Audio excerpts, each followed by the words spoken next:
capítulo 14, versículos del 26 al 35. Vamos a leer ahí. Lucas, capítulo 14, versículos del 26 al 35.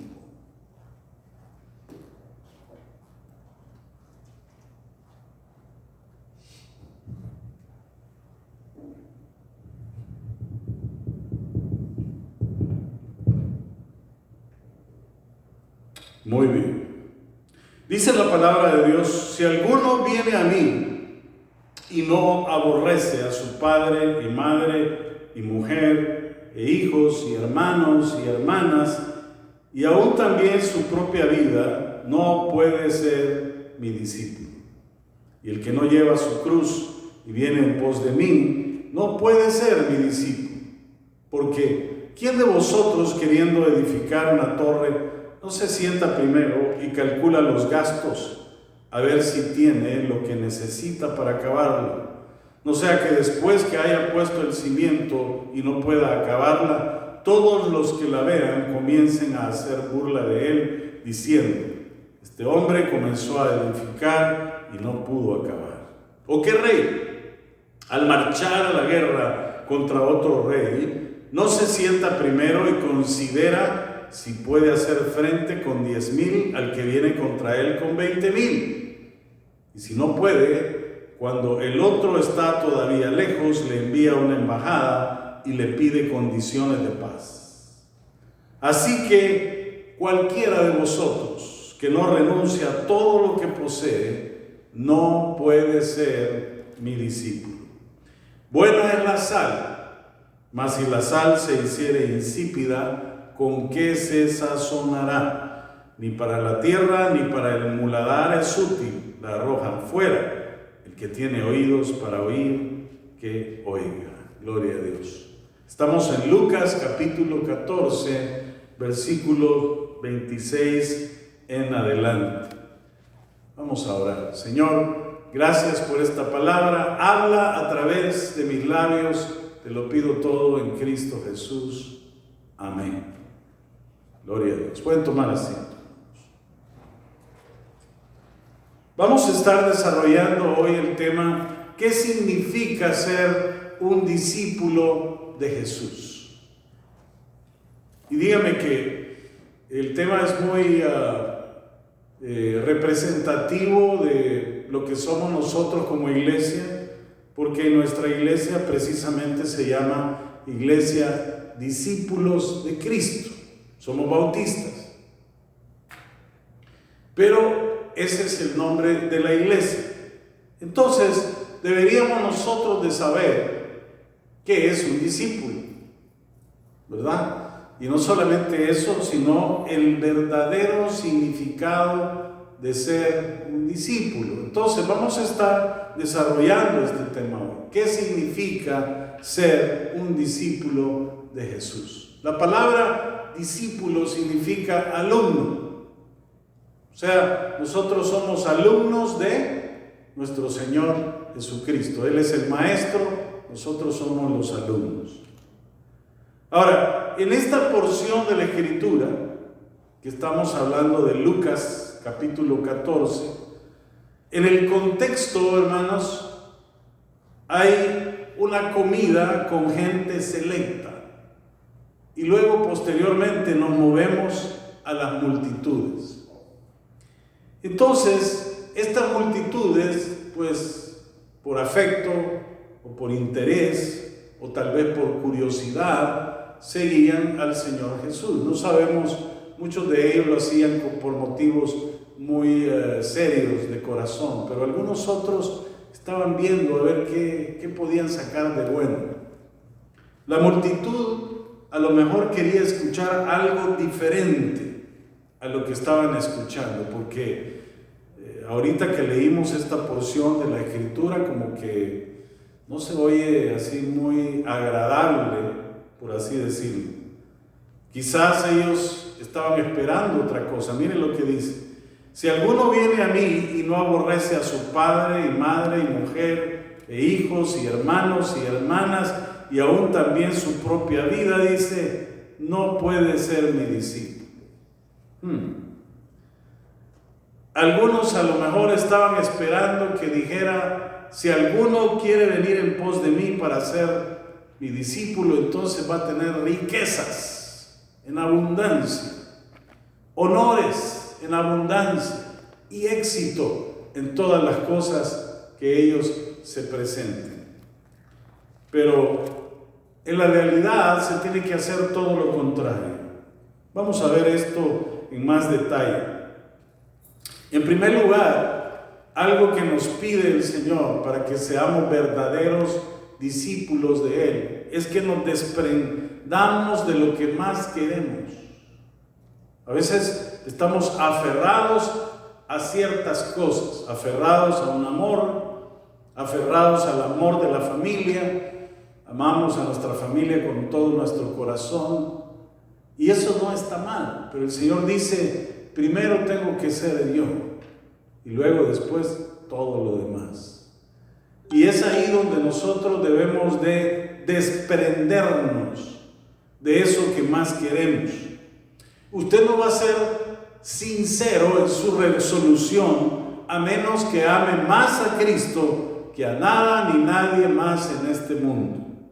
El padre, la madre, la mujer, los hijos, las hermanas, los hermanos y aún su propia vida han de ocupar en el corazón del creyente un lugar inferior al de Cristo. Siempre, mire, Cristo tiene que estar al tope. Tiene que ser lo primero que nosotros amemos de corazón. El asunto aquí es la preferencia. Si se trata de Cristo, Él tiene que ser la primicia para nosotros. Amén.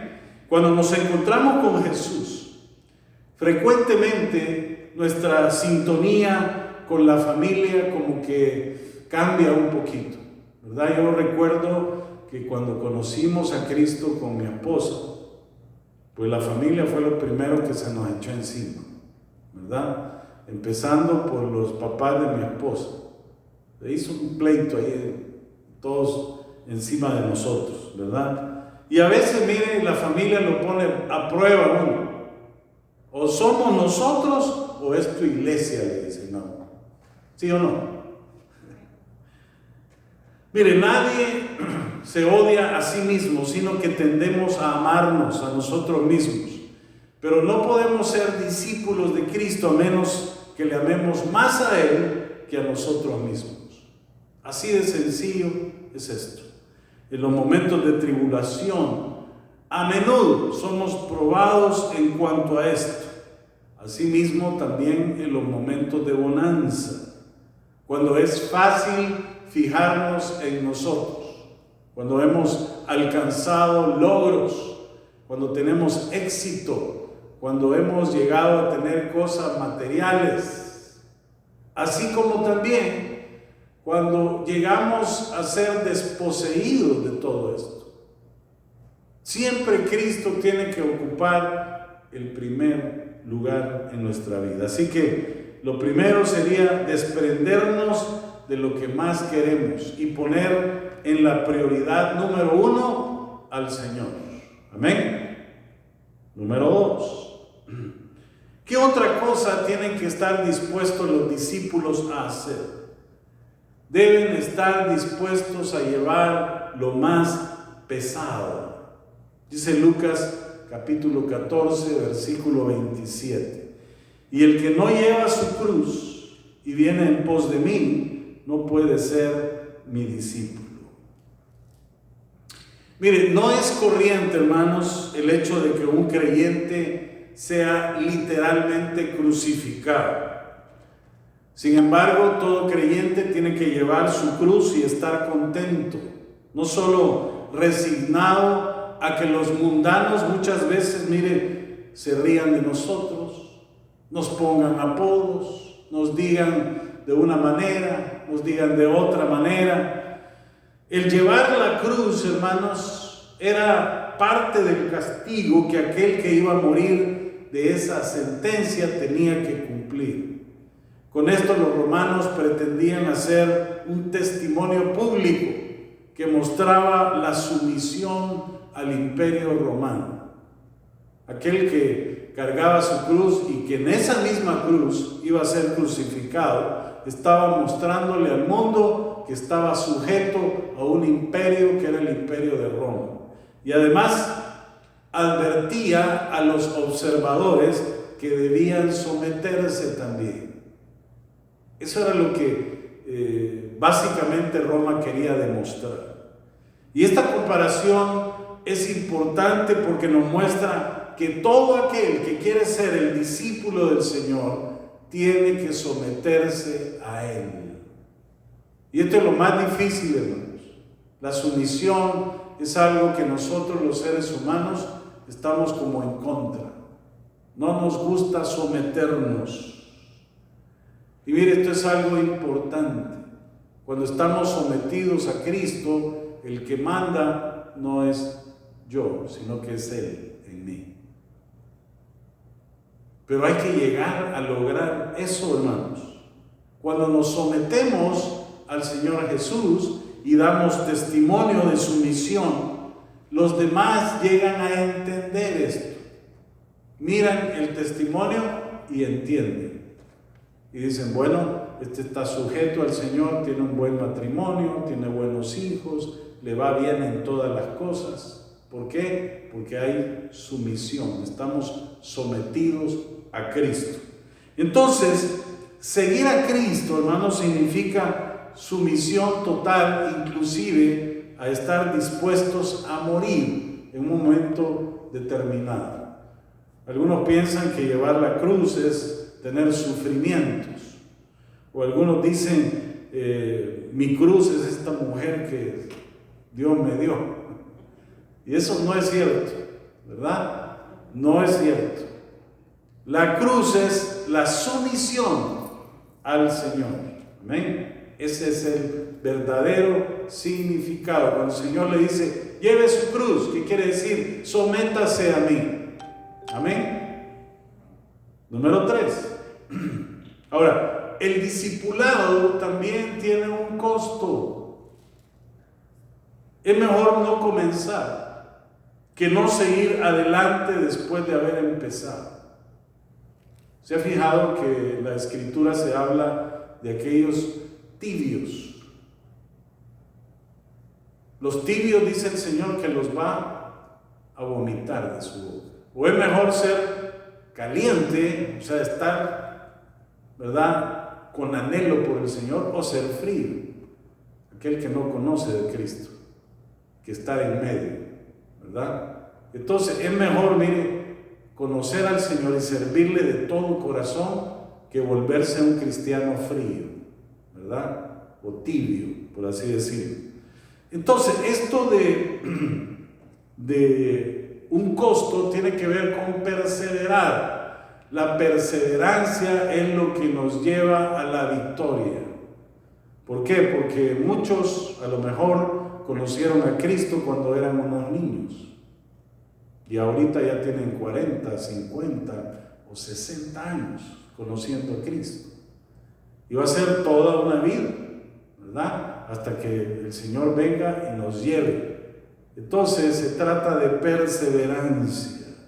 Pero hay un costo que hay que pagar. Jesús hace dos comparaciones para ilustrar el punto del costo. Versículo 28 al 30. Dice, porque ¿quién de vosotros queriendo edificar una torre? Y este es un ejemplo que da el Señor, el hombre que edifica una torre. No se sienta primero y calcula los gastos a ver si tiene lo que necesita para acabarla. No sea que después que haya puesto el cimiento y no pueda acabarla, todos los que lo vean comienzan a hacer burla de él. Este hombre comenzó a edificar y no pudo acabar. Cuando se trata de edificar una torre, una casa o un edificio, es necesario calcular cuánto va a costar.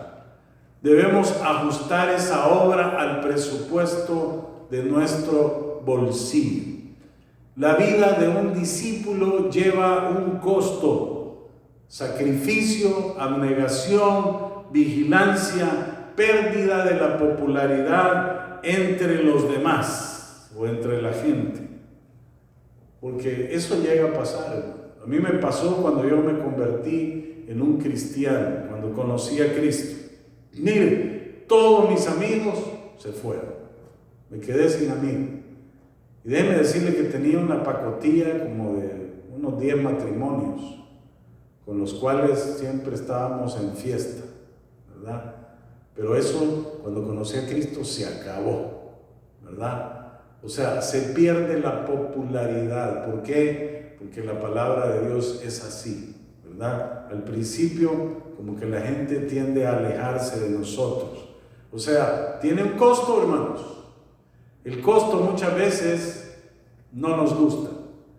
Ninguno tiene en sí los recursos para la edificación, pero Dios sí tiene todo, hermanos. Posteriormente nosotros nos dimos cuenta que Dios restituyó eso. Conocimos nuevas amistades en Cristo Jesús. Y ya no fueron 10, fueron muchas. Como abrimos nuestro hogar para predicar la palabra, mire, ese lugar se llenaba, hermanos. Teníamos un servicio el día jueves en nuestra casa y nos reuníamos en la terraza de la casa y a veces teníamos 30 personas ahí, alabando al Señor, estudiando la palabra. Era muy precioso, poniendo en oración las peticiones, viendo los milagros que Dios hacía. Y eso nos dio nuevas amistades en Cristo Jesús. Dice 2 de Corintios 12:9, y me ha dicho, dice el apóstol Pablo, bástate mi gracia, porque mi poder se perfecciona en la debilidad. Por tanto, de buena gana me gloriaré más bien en mis debilidades, para que repose sobre mí el poder de Cristo. Aleluya, por eso, hermanos. Mire, el apóstol Pablo estaba consciente de que él tenía muchos defectos, muchas debilidades, pero él dice con toda sabiduría, mi poder, dice, se perfecciona en la debilidad. Él estaba dependiendo de la gracia de Dios. Otra palabra clave aquí, la dependencia en el Señor. Y número 2, también se deben de considerar los riesgos. Aquí pone otro ejemplo el Señor Jesús, de un rey que declara la guerra a otro rey. Versículo 31 y 32. ¿O qué rey, dice, al marchar a la guerra contra otro rey, no se sienta primero, dice, y considera si puede hacer frente con 10,000 al que viene contra él con 20,000? Y si no puede, cuando el otro está todavía lejos, le envía una embajada y le pide condiciones de paz. Está hablando de un rey que le declara la guerra a otro rey. Debe de contar primero si dispone de los elementos necesarios para derrotar al enemigo. Mire, la batalla nuestra, hermanos, como cristianos, es una batalla espiritual. De manera que el discípulo tiene que contar tarde o temprano que va a enfrentar dificultades. Van a haber tribulaciones. ¿Está dispuesto usted a correrse el riesgo por Jesús? Esa es la pregunta, ¿verdad? Entonces, hermanos, hay un costo por seguir al Señor, hay un costo por ser discípulo o alumno del Señor, ¿verdad? Perseverancia y dependencia serían las palabras claves. Luego habla en el versículo 33 de la renuncia a las cosas materiales. Es importante, hermanos, que nosotros estemos en guardia en contra de la apostasía. Los buenos creyentes del Señor, los buenos discípulos del Señor son precisamente la sal de la tierra. Y es lo que habla el versículo 34 y 35. Dice, buena es la sal, mas si la sal se hiciera insípida, ¿con qué se sazonará? ni para la tierra ni para el muladar es útil, la arrojan fuera. El que tiene oídos para oír, que oiga. El cristiano, hermanos, ha sido comparado con la sal de la tierra. Nosotros le damos la sazón. La sal sirve para eso, porque una comida que no tiene sal como que no sabe muy bien, ¿verdad? Debe de llevar un poquito de sal. Y algunos dicen, y también chile, pastor, ¿verdad? Para darle esa sazón y que se sienta bien. Los cristianos que desacreditan su profesión de fe son como la sal que se vuelve insípida. No sirve ya para nada, no sirve para darle sabor a la vida. No tiene esa calidad, esa cualidad que hace que la sal sea útil. ¿Qué dice entonces para aquellos que ya no dan ese sabor? Dice, solo sirve para la basura.